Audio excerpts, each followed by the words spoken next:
அன்பானவர்களே, ஆண்டவராய் இயேசு கிறிஸ்துவின் என் நாமத்தினாலே இந்த நாளில் உங்களை அன்போடு கூட நான் வாழ்த்தி வரவேற்கிறேன். என் தேவன் நல்லவராயிருக்கிறார். என் தேவன் உங்களுக்கு அற்புதங்களை செய்ய அவர் மகிமை உள்ள ஆண்டவர். இந்த நாட்களில் நாங்கள் வேதத்தில் இருந்து ஒரு பகுதியை நாங்கள் தியானிக்க போகிறோம்.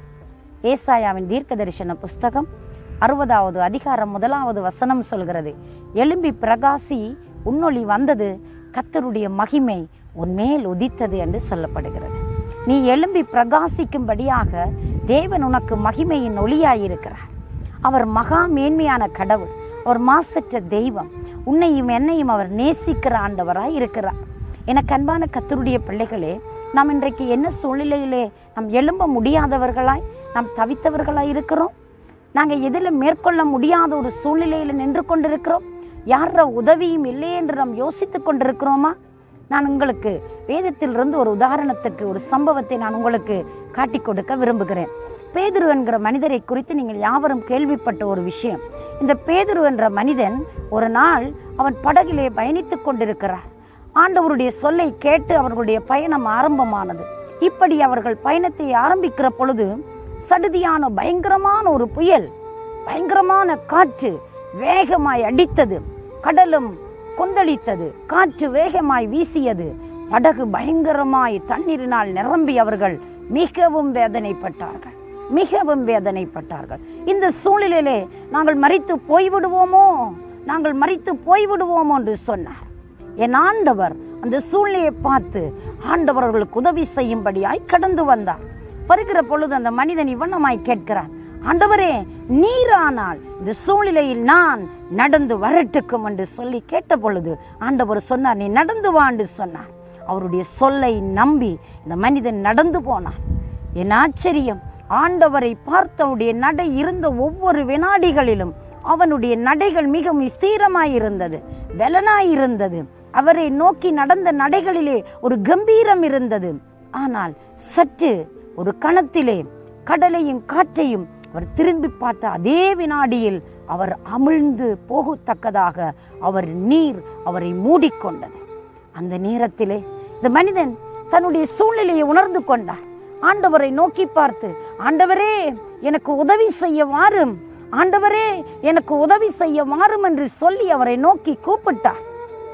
என்ன ஆச்சரியம் தெரியுமா? அவருடைய சத்தத்தை கேட்ட தெய்வம், அவருடைய வேண்டுதலை கேட்ட ஆண்டவர் அவர் பக்கமாய் கடந்து போய் அவருடைய கையை பிடித்து அவனை அந்த நீரில் இருந்து அவனை தூக்கி விட்டார். எனக்கு அன்பு பிள்ளைகளை, நான் ஏன் இதை சொல்லுகிறேன் தெரியுமா? நீ எழும்ப வேண்டும். நீ ஒருவேளை நீ எந்த சூழ்நிலை விழுந்து போயிருக்கிறாய், உன்னுடைய வாழ்க்கையில் நீ சந்தித்த காரியங்கள் உன்னை ஒருவேளை அமிழ்த்தி வைத்துக் கொண்டிருக்கலாம். நீ சந்தித்த அந்த பயங்கரம் உன்னை பயப்படுத்தி கொண்டிருக்க, அதிலே நீ அமிழ்ந்து போயிருக்கலாம். இன்றைக்கு அநேகருக்கு யாரோ ஒருவர் சொன்ன வார்த்தை, வைத்தியர்கள் சொன்ன வார்த்தை பயப்படுத்தி கொண்டிருக்கிறது. இந்த வியாதி என்னை மரணத்துக்கு நேராய் கொன்று போய் விடுமோ, இந்த வியாதி என்னை அமிழ்த்தி விட்டது என்று சொல்லி நீங்கள் பயந்து கொண்டிருக்கலாம். எனக்கு பிரியமானவர்களே, அந்த பயத்தில் இருந்து உங்கள் தேவன் தூக்கி எடுக்க விரும்புகிறார். நீ எழும்பி வர வேண்டும். ஆண்டவரே, என்னை தூக்கி எடும் என்று சொல்லி நீ கேட்க வேண்டும். மரண பயம் உன்னை போட்டு வாட்டிக்கொண்டிருக்கலாம். சற்று முன்பதாக நான் என் கூடாரத்தில் இருக்கிற பொழுது திடீரென்று ஒரு தொலைபேசி அழைப்பு வந்தது. ஒரு ஆசிரியர் தன்னுடைய கணவர் வியாதிப்பட்டிருப்பதாகும். அந்த கணவருடைய வியாதி என்னை மிகவும் பயப்படுத்துவது, என்னை மிகவும் பயப்படுத்துகிறது. எனக்காக உதவி செய்ய வருவீர்களா? எனக்காக இறைவனிடத்தில் மன்றாட உங்களால் முடியுமா என்று கேட்டார்கள். நான் ஆம் என்று சொல்லி கடந்து போகிறேன். தேவனுடைய சமூகத்தில் அவர்களுக்காய் மன்றாடினேன். எனக்கு பிரியமான பிள்ளைகளே, நாம் நம்முடைய இக்கட்டான நேரத்தில் நமக்கு உதவி செய்யக்கூடிய ஒரே ஒருவர் நம்மை படைத்த கடவுள். அவரை நாங்கள் நோக்கி பார்க்கிற பொழுது தேவன் எங்களுக்கு ஒரு அற்புதம் செய்வதற்காய் எங்கள் பக்கமாய் கடந்து வந்து கிரியை செய்ய வல்லவராயிருக்கிறார்.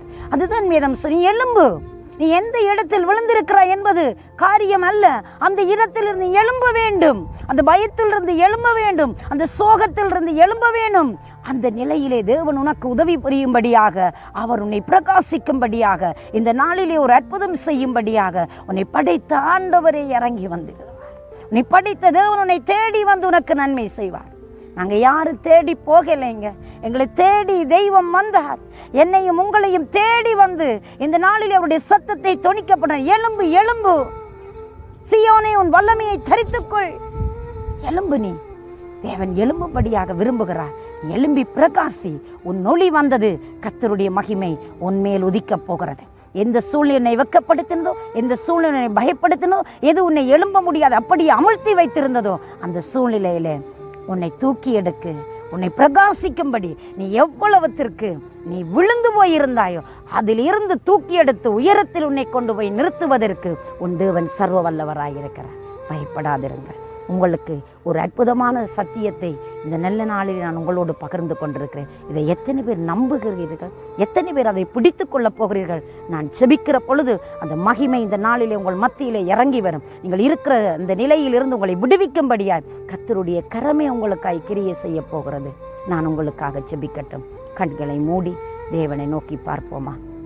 பரிசுத்தம் நிறைந்த நல்ல ஆண்டவரே, இயேசு கிறிஸ்துவின் அதிகாரமுடைய நாமத்தினாலே உம்முடைய பிள்ளைகள் எந்த சூழ்நிலையிலே விழுந்து போய் இருந்தார்களோ ஆண்டவரே, விழுந்தவர்களை அப்படியே விடாமல் நோக்கி பார்க்கிற அந்த கணத்திலே உடைய பிள்ளைகளை தூக்கி எடுத்து நிறுத்துகிற தேவனே, எந்த பயம், எந்த சூழ்நிலை ஆண்டவரே இவர்களை பயப்படுத்தி அமிழ்த்தி கொண்டிருக்கிறதோ அந்த சூழ்நிலை தூக்கி எடுங்கப்பா.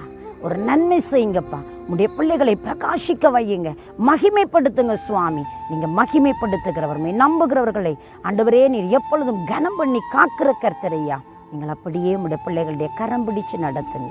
நீங்கள் தொடர்ந்து உடைய பிள்ளைகளை ஆளுகை செய்யும்படி இயேசுவின் நாமத்தில் தாழ்மையோடு ஜெபிக்கிறேன் என் ஜீவனுள்ள நல்ல பிதாவே, ஆமேன். கர்த்தர் தாமே உங்களை ஒவ்வொருவரையும் நிறைவாய் ஆசீர்வதிப்பாராக. ஆமேன்.